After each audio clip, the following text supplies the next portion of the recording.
Hi అండి. మూడు ముళ్ళు ఈ కథలో 8వ భాగం విందామండి. కథ నచ్చితే తప్పకుండా లైక్ చేయండి. కొత్తగా మన ఛానల్ని చూసేవారు ప్లీజ్ సబ్స్క్రైబ్. ఆ పాత స్టోర్ రూమ్ తలుపు ఒక్కసారిగా కీచుమని శబ్దంతో తెరుచుకుంది. లోపలికి ప్రవేశించిన విక్రమ్ కళ్ళల్లో ఏదో వింతైన కాంతి. అతని చూపుల్లోని ఆవేశం కావ్యని భయపెట్టింది. కావ్య తన చేతిలో ఉన్న ఇనుప రాడ్ని చాకచక్యంగా వెనక్కి దాచి నిటారుగా నిలబడింది. తన భయాన్ని బయటపడనీయకుండా కళ్ళల్లోని కన్నీటిని బయటపడనివ్వలేదు. విక్రమ్ మెల్లగా అడుగులు వేస్తూ కావ్యకి దగ్గరగా వచ్చాడు. గదిలోని మురికి, దుమ్ము వాసనల కంటే విక్రమ్ పూసుకున్న ఖరీదైన పర్ఫ్యూమ్ వాసన గాలిలో నిండిపోయింది. అతను ఒక కన్నింగ్ చిరునవ్వుతో కావ్యని పైనుంచి కిందకి చూశాడు. నిజం చెప్పాలంటే కావ్య, నీ కళ్ళల్లో ఉన్న ఈ పట్టుదల, ఈ కోపం, ఇవన్నీ నిన్ను మరింత అందంగా చూపిస్తున్నాయి. నీ వంపు సొంపులు, నీ నడక, నీ కళ్ళల్లోని మెరుపు, నిజంగా నువ్వు నా కళ్ళని కట్టి పడేస్తున్నావు అన్నాడు విక్రమ్. కావ్య ఒక్క అడుగు వెనక్కి వేసి అతని కళ్ళల్లోకి సూటిగా చూస్తూ చాలా ఎక్కువగా మాట్లాడుతున్నావు అని ఘాటుగా అంటుంది. విక్రమ్ నవ్వు మరింత తీవ్రమైంది. అతను ఆమెకు మరీ దగ్గరగా జరిగాడు. నీ అందం మీద నాకు ఉన్న ఇష్టం నీకు తెలియదు కావ్య. ఈ గదిలో నిన్ను బంధించానంటే నీ మనసు కూడా గెలవాలి అని అర్థం. నీ రూపం అంటే నాకు పిచ్చి. నువ్వు నా కళ్ళ ముందు ఉంటే ప్రపంచం మొత్తం మర్చిపోతాను అంటాడు. అతను గాలిలోకి చెయ్యి చాపి కావ్య ముఖాన్ని తాకటానికి ప్రయత్నించాడు. కావ్య కోపంతో అతని చేతిని విదిలించింది. నీకేమనిపిస్తుంది? ఇలా బలవంతంగా బంధించి మాటలతో భయపెడితే నేను నీకు లొంగిపోతానా? నీ పట్ల నాకు ఉన్నది గౌరవం కాదు, అసహ్యం. నన్ను తాకే హక్కు నీకు లేదు అని గట్టిగా హెచ్చరించింది. విక్రమ్ ఆ మాటలకి కొంచెం కూడా చలించలేదు. పైగా అతను ఆమెను తన వలలోకి దించుకోవాలని మరింతగా ప్రయత్నిస్తూ, నువ్వు నన్ను అసహ్యించుకో, ద్వేషించుకో, కానీ నువ్వు నాకు కావాలి. అది కూడా నేను బలవంతంగా తీసుకునేది కాదు. నువ్వు నీ అంతటా నువ్వు నీకిష్టంగా నా కళ్ళల్లోకి చూస్తూ నన్ను దగ్గరికి తీసుకోవాలి. ఆ రోజు కోసం నేను ఎంత దూరమైనా వెళ్తాను అంటాడు. కావ్య కళ్ళల్లో ఇప్పుడు అసహ్యం స్పష్టంగా కనిపిస్తోంది. ఆమె తనలోని ఆత్మగౌరవాన్ని ఆయుధంగా మలుచుకుని, విక్రమ్, నువ్వెదురు చూస్తున్న ఆ క్షణం ఈ జన్మకి రాదు. నువ్వు కోరుకుంటున్న ఆ ఇష్టం ఎప్పటికీ దొరకదు. నన్ను బంధించగలవు, కానీ నా మనసుని ఎప్పటికీ నీ కాలి దగ్గర పడేయలేవు. ఇలాంటి పిచ్చి ఆలోచనలు మానుకో. నీకు నా అందం కనిపించచ్చు. అది అందుకోవాలి అని నువ్వు ప్రయత్నిస్తే నువ్వు నన్ను కాదు, నీ పతనానికి నువ్వే పునాది వేసుకుంటున్నావు అని నిక్కచ్చిగా చెప్పింది కావ్య. ఆమె మాటల్లోని ధీరత్వం విక్రమ్ని ఒక్క క్షణం నిశ్చేష్టుడిని చేసింది. గదిలో నిశ్శబ్దం రాజ్యమేలుతుంది.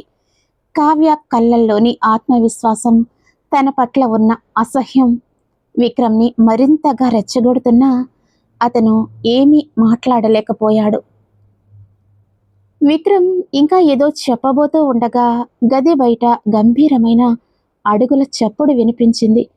అది కేవలం అడుగుల చప్పుడు కాదు, ఆ ఇంట్లో తిరుగులేని అధికారం గల రాజేశ్వరి గారు లోపలికి ప్రవేశించగానే విక్రమ్ ముఖంలో ఒక క్షణం తడబాటు కనిపించినా వెంటనే సర్దుకుని పక్కకి తప్పుకున్నాడు. రాజేశ్వరి గారు తన పదునైన కళ్ళతో కావ్యని, ఆ తర్వాత తన కొడుకు విక్రమ్ని చూశారు. ఆమె చూపుల్లోని కాఠిన్యం ఉంది. విక్రమ్, ఇక్కడేం చేస్తున్నావు? మనం అనుకున్న పద్ధతి ఇది కాదు. ఆమె గొంతులో కమాండింగ్ టోన్ ఉంది. ఆ తర్వాత ఆమె కావ్య వైపు తిరిగి ఒక అడుగు ముందుకి వేశారు. ఆమె ఖరీదైన సిల్క్ చీర సలసలమని శబ్దం చేస్తోంది. కావ్య, నువ్వు తెలివైన దానివే, కానీ ఇక్కడి నుంచి బయటపడాలని ప్రయత్నించటం గూటి నుంచి పక్షి తప్పించుకోవాలని చూడటం లాంటిది. ఇక్కడ ప్రతి గోడకి చెవులు ఉన్నాయి, ప్రతి అడుగుపై మా నిఘా ఉంది. మళ్ళీ ఇటువంటి సాహసాలు చేస్తే ఫలితం ఊహించలేనంత దారుణంగా ఉంటుంది అని ఆమె హెచ్చరించారు. కావ్య తనలో ఉన్న ఆవేదనని అణుచుకుంటూ, మీరు నన్ను బంధించినంత మాత్రాన సత్యం దాగి ఉండదు రాజేశ్వరి గారు. మీ ఇల్లు, మీ అధికారం అన్నింటినీ మించిన ఒక అని ఇంకా ఏదో అనబోతున్న కావ్యని మధ్యలోనే ఆపి, ఇక నీ గదికి వెళ్ళు అని ఆజ్ఞాపించారు. తన అనుచరుల్ని పిలిచి కావ్యని అక్కడి నుంచి పక్కనే ఉన్న గదికి తరలించారు. కొద్దిసేపటి తర్వాత ఆ ఇంటి పని మనిషి లక్ష్మి కావ్య గదిలోకి వచ్చింది. ఆమె కళ్ళల్లో ఏదో భయం, ఆందోళన కనిపిస్తోంది. కావ్య లక్ష్మిని చూసి మెల్లగా దగ్గరికి వెళ్ళి, లక్ష్మి, మా అమ్మా నాన్నలు ఏమయ్యారు? వాళ్ళు ఎక్కడున్నారు అని అడిగింది. లక్ష్మి చుట్టూ చూసుకుంటూ గొంతు తగ్గించి, అమ్మగారు మీ తల్లిదండ్రులని పిలిపించి గట్టిగా హెచ్చరించి పంపించేశారు. వాళ్ళు అడిగే ప్రశ్నలకి సమాధానం చెప్పలేక మీరు ఊరెళ్ళిపోయారని, ఇక్కడ పని పూర్తి కావటానికి సమయం పడుతుందని చెప్పి వారిని ఇంటికి సాగనంపారు. వాళ్ళు వెళ్ళిపోయారమ్మా అని చెప్పి వేగంగా అక్కడ నుంచి నిష్క్రమించింది లక్ష్మి. కావ్య ప్రపంచం ఒక్కసారిగా కుప్పకూలినట్లయింది. తన తల్లిదండ్రులు ఇంటికి వెళ్ళిపోయారు అని తెలిసి వారిని కూడా ఈ ప్రమాదంలోకి లాగకుండా ఉండటం మంచిదే అని అనిపించినా, ఇప్పుడు తనను కాపాడేవారు ఎవరూ లేరన్న భావం ఆమెను కలవరపెట్టింది. నన్ను ఒంటరిని చేశారు, నన్ను నా కుటుంబానికి దూరం చేశారు అని కావ్య తనలో తను అనుకుంది. కానీ ఆమె చేతిలో ఉన్న ఆ ఫోటో ఇప్పుడు ఆమెకు ఒక దిక్సూచిలా మారింది. కావ్య మంచంపై కూర్చుని ఆలోచనలతో సతమతమవుతోంది. బయటపడాలని ఎన్నో ప్రయత్నాలు చేసింది, కానీ రాజేశ్వరి గారు పెట్టిన కట్టుదిట్టమైన నిఘా ముందు అన్నీ విఫలమయ్యాయి. ఇప్పుడు ఆమె ముందున్న ఏకైక మార్గం రాజేశ్వరి ఆడుతున్న ఈ విషపూరితమైన నాటకానికి లొంగిపోయినట్టు నటించటం. ఆమె మనసులో ఆందోళన అలలై ఎగిసిపడుతోంది. తల్లిదండ్రులు ఇప్పటికే సురక్షితంగా వెళ్ళిపోయారు అన్న వార్త ఆమెకు కొంత ఊరటనిచ్చినా, ఒంటరిగా ఈ రాక్షస కూటమితో పోరాడటం ఎంత కష్టమో ఆమెకు తెలుసు. రాజేశ్వరి గారు విక్రమ్ మరియు కావ్యల మధ్య గర్భాధాన కార్యక్రమానికి ముహూర్తం పెట్టేందుకు శాస్త్రి గారికి కబురు పంపారని పని మనిషి ద్వారా కావ్యకి తెలిసింది. ఆ మాట వినగానే కావ్య శరీరం ఒక్కసారిగా వణికిపోయింది. పవిత్రమైన బంధాన్ని అపవిత్రమైన కట్టుబాట్లతో, నమ్మకంతో, కుట్రలతో ముడిపెట్టాలని రాజేశ్వరి చూస్తున్న తీరు ఆమెకు అసహ్యం కలిగించింది. మరుసటి రోజు ఉదయం ఇంటి వాతావరణం పండుగలా అనిపిస్తున్నా కావ్యకి మాత్రం అది మరణ శాసనంలా అనిపించింది. రాజేశ్వరి గారు హాల్లో శాస్త్రి గారితో మాట్లాడుతున్నారు. కావ్య మెల్లగా ఎవ్వరికీ తెలియకుండా హాల్ దగ్గరికి వచ్చి ఒక స్తంభం చాటున దాక్కుని వారి సంభాషణని వినసాగింది. శాస్త్రి గారు, విక్రమ్ మరియు కావ్యల జాతకాలు సరిచూశారు కదా? ఈ గర్భాధానానికి శుభముహూర్తం ఎప్పుడు బాగుంటుంది? వీలైనంత త్వరగా ఏర్పాట్లు జరగాలి. మా వంశాభివృద్ధికి ఈ బంధం మీద ఆధారపడి ఉంది అని రాజేశ్వరి గారు తన గంభీరమైన స్వరంతో చెప్తున్నారు. శాస్త్రి గారు పాత పంచాంగాన్ని తిరిగేస్తూ, అమ్మగారు, గ్రహస్థితి ప్రకారం మరో నెల రోజుల్లో మంచి ముహూర్తం ఉంది. కానీ అమ్మాయి జాతకంలో ఏదో కొంచెం గందరగోళం కనిపిస్తోంది. ఒక ప్రత్యేకమైన పూజ చెయ్యక తప్పదు అని హెచ్చరించారు. ఆ మాటలు విన్న కావ్య కళ్ళ ముందు చీకటి కమ్మింది. గర్భాధానం, వంశాభివృద్ధి. రాజేశ్వరి గారి ప్లాన్ కేవలం తనని విక్రమ్ బందీగా మార్చటమే కాదు, తన జీవితాన్ని పూర్తిగా వాళ్ళ గుప్పిట్లోకి తీసుకోవటం అని ఆమెకు అర్థమైంది. విక్రమ్ కళ్ళల్లో ఉన్న ఆ కామపు కోరిక, రాజేశ్వరి గారు తనని వాడుకుంటున్న విధానం అన్నీ ఒక్కసారిగా ఆమెను ఉక్కిరి బిక్కిరి చేశాయి. గదిలోకి తిరిగి వచ్చిన కావ్యకి గాలాడలేదు. ఎలా ఎలా తప్పించుకోవాలి, ఈ సంకెళ్ళని ఎలా తెంచుకోవాలి అని ఆమె మెదడు వేగంగా పనిచేయసాగింది. ఆ ఫోటో ఫ్రేమ్ ఆమె దగ్గర ఇంకా భద్రంగానే ఉంది. ఆ ఫోటోలోని స్త్రీకి రాజేశ్వరి గారికి మధ్య ఏదో బలమైన సంబంధం ఉందని, అందుకే ఆమె రాజేశ్వరి గారి కళ్ళల్లో తనని చూసినప్పుడు భయాన్ని గమనించగలను అని కావ్య గ్రహించింది. నేను లొంగిపోయినట్టు నటిస్తాను, వారిని నమ్మిస్తాను, అదే నాకున్న ఏకైక ఆయుధం అని కావ్య తనలో తాను నిర్ణయించుకుంది. కానీ అది ఎంతటి ప్రమాదకరమైన ఆట. ఒక్క చిన్న తప్పు జరిగినా తన జీవితం నాశనమవుతుంది. రాజేశ్వరి గారు తెలివైనవారు. ఆమెను మోసం చేయటం అంటే మృత్యువుతో చెలగాటమాడటమే. గదిలో కూర్చుని ఆమె ప్రణాళిక సిద్ధం చేసుకుంది. ముహూర్తం రోజున కార్యక్రమం జరుగుతున్నప్పుడు, అందరూ ఆ వేడుకలో నిమగ్నమై ఉన్నప్పుడు తను తప్పించుకోవటానికి ఒక దారి వెతకాలి. ఆ రోజున రాజేశ్వరి గారు తనని అలంకరించటానికి పిలుస్తారు. అప్పుడు ఏమీ ఎరగనట్టుగా ప్రవర్తించాలి. కానీ లోపల ఆమె గుండె రగిలిపోతుంది. తన శరీరాన్ని, తన ఉనికిని ఎవ్వరూ తాకకూడదని ఆమె మనసు గట్టిగా చెబుతోంది. ఇంకా సమయం ఉంది కావ్య, ఈ గోడల మధ్యే నీ విజయం కూడా దాగి ఉంది అని తనకి తాను ధైర్యం చెప్పుకుంది. ఆమె కళ్ళల్లో ఇప్పుడు భయం లేదు. ఒక తీవ్రమైన పగ, నిజం తెలుసుకోవాలి అన్న కసి మాత్రమే ఉన్నాయి. ఆ గర్భధాన ముహూర్తం తన పాలిట విషం కాకూడదు.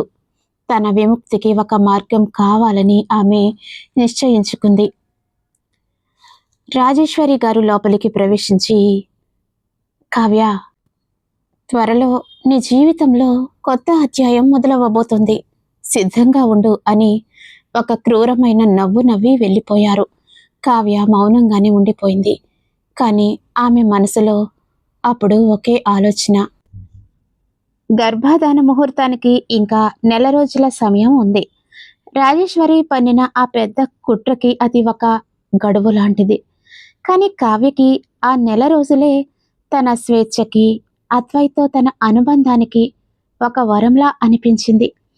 విక్రమ్ అహంకారానికి, రాజేశ్వరి కఠినత్వానికి సమాధానంగా కావ్య ఒక సరికొత్త వ్యూహాన్ని రచించింది. అదే విక్రమ్ని నమ్మిస్తూనే అద్వైత్తో ప్రేమని పండించటం. ఆ రోజు రాత్రి చంద్రకాంతి గది కిటికీ గుండా కావ్య ముఖంపై పడుతోంది. అద్వైత్ మెల్లగా లోపలికి వచ్చి గది తలుపులు సరిగ్గా వేసి ఉన్నాయో లేదో చూస్తున్నాడు. కావ్య కళ్ళల్లో ఒక కొత్త వెలుగు. అద్వైత్ దగ్గరికి రాగానే ఆమె ఆందోళన మాయమై ఒక సున్నితమైన చిరునవ్వు చోటు చేసుకుంది. నువ్వు రావటం ఎవరూ చూడలేదుగా అని అడిగింది కావ్య. చూడలేదు అని మనం అనుకున్నా మనల్ని నిత్యం గమనిస్తూనే ఉంటారు కావ్య అంటాడు అద్వైత్. సరే సరే, నేను చెప్పాల్సిన విషయం ఏంటంటే, మనం ఈ ఇంట్లో నుంచి బయటపడాలి అంటే విక్రమ్ని మనం నమ్మించాలి. దానికి నీ సహాయం కూడా నాకు కావాలి అంటుంది కావ్య. దానికి నా పూర్తి సహకారం నీకుంటుంది అని అభయం ఇస్తాడు అద్వైత్. విక్రమ్ నన్ను అనుమానించకుండా ఉండాలంటే మనం చాలా జాగ్రత్తగా ఉండాలి అద్వైత్ అన్నది కావ్య, అతని చేతులని తన చేతుల్లోకి తీసుకుంటూ. అద్వైత్ ఆమె కళ్ళల్లోకి చూస్తూ, ప్రేమని దొంగతనంగా దాచటం ఒక్కటే కష్టం, కానీ నీ కళ్ళల్లో చూస్తున్న ఈ నమ్మకం నాకు ఎంతో శక్తినిస్తోంది అన్నాడు. అతని గొంతులో ఉన్న గాంభీర్యం ఆమె హృదయాన్ని తాకింది. వారిద్దరి మధ్య ఉన్న ఆ నిశ్శబ్దం వేల మాటలని మాట్లాడుకుంటుంది. విక్రమ్ ఆ గదికి వచ్చే ప్రతిసారి కావ్య విక్రమ్కి ఏమాత్రం అనుమానం రాకుండా జాగ్రత్త పడుతోంది. విక్రమ్ అహంకారం ఎంత ఎక్కువగా ఉందంటే కావ్య తనని పూర్తిగా ఇష్టపడుతోందని, అద్వైత్తో ఆమెకు ఏ సంబంధం లేదని అతడు నమ్మేలా ఆమె తన నటనని మెరుగుపరుచుకుంది. మరుసటి రోజు ఉదయం విక్రమ్ హాల్లో కాఫీ తాగుతూ కావ్యని ఉద్దేశించి, నీలో మార్పు కనిపిస్తోంది కావ్య. ఆ రోజు నా మీద చూపిన కోపం ఇప్పుడెక్కడికి పోయింది అని అడిగాడు. కావ్య తనలో ఉన్న కోపాన్ని దిగమింగుకుని ఒక తెచ్చిపెట్టుకున్న చిరునవ్వుతో, మనిషి అన్న తర్వాత పరిస్థితిని బట్టి ఆలోచించటం నేర్చుకోవాలి కదా విక్రమ్. బంధించబడిన వారైనా బంధించిన వారైనా కాలం నిర్ణయించే తీర్పుకి తల వంచక తప్పదు అని విక్రమ్కి అర్థం కాని రీతిలో సమాధానం ఇచ్చింది. విక్రమ్ ఆమె మాటల్లోని లోతును గ్రహించలేక ఆమె తన మాటలకి లొంగిపోతుంది అని సంబరపడిపోయాడు. ఆ క్షణం కావ్య కళ్ళల్లో మెరిసిన ఆ భావం విక్రమ్కి లొంగుబాటులా అనిపించింది. కానీ నిజానికి అది అద్వైత్కి పంపిన ఒక రహస్య సంకేతం. అద్వైత్ మరియు కావ్యలు ఆ ఇంట్లో గడిపే ప్రతి నిమిషం ఒక అగ్ని పరీక్ష. ఒక చిన్న చూపు, ఒక చిన్న స్పర్శ కూడా వారిద్దరి మధ్య ఉన్న ప్రేమని వ్యక్తపరిచేవి. ఒక సాయంత్రం గార్డెన్లో అద్వైత్ కావ్యకి దగ్గరగా వెళ్ళాడు. నీ కళ్ళల్లో భయం కనిపిస్తోంది కావ్య అన్నాడు అద్వైత్. ఆమె గాలిలో ఎగురుతున్న జుట్టుని సరిచేస్తూ, భయం కాదు అద్వైత్, ఈ ఆటలో మనం గెలుస్తామో లేదో అన్న ఉత్కంఠ అంటూ ఆమె అతని భుజంపై తలవాల్చింది. ఆ క్షణం ప్రపంచమే ఆగిపోయినట్లు అనిపించింది. విక్రమ్కి ఏమాత్రం తెలియకుండా వారి మధ్య ఆ అనుబంధం బలపడుతోంది. విక్రమ్కి కావ్య తన సొంతం అని ఒక అపోహ ఉంది. కానీ కావ్య అద్వైత్ని ఆదరిస్తున్న తీరు చూసి విక్రమ్కి తెలియకుండానే అసూయ పెరగసాగింది. కావ్య ఎప్పుడు అద్వైత్ పట్ల ఒక ప్రత్యేకమైన గౌరవం చూపిస్తుంటే అది విక్రమ్కి పుండు మీద కారం చెల్లినట్లు అనిపిస్తుంది. ఎందుకు అద్వైత్కి అంత ప్రాధాన్యత ఇస్తున్నావు అని విక్రమ్ అడిగితే, అతను నీకు తమ్ముడు కాబట్టి అని కావ్య తెలివిగా తప్పించుకుంది. విక్రమ్ అహంకారం ఆమె మాటల్లోని లోతును గమనించకుండా చేసింది. ఇప్పటి వరకు జరిగిన ఈ కథ మీకు నచ్చినట్లయితే ప్లీజ్ తప్పకుండా లైక్ చేయండి. అలాగే మరికొంతమందికి షేర్ చేయండి. Thanks for listening.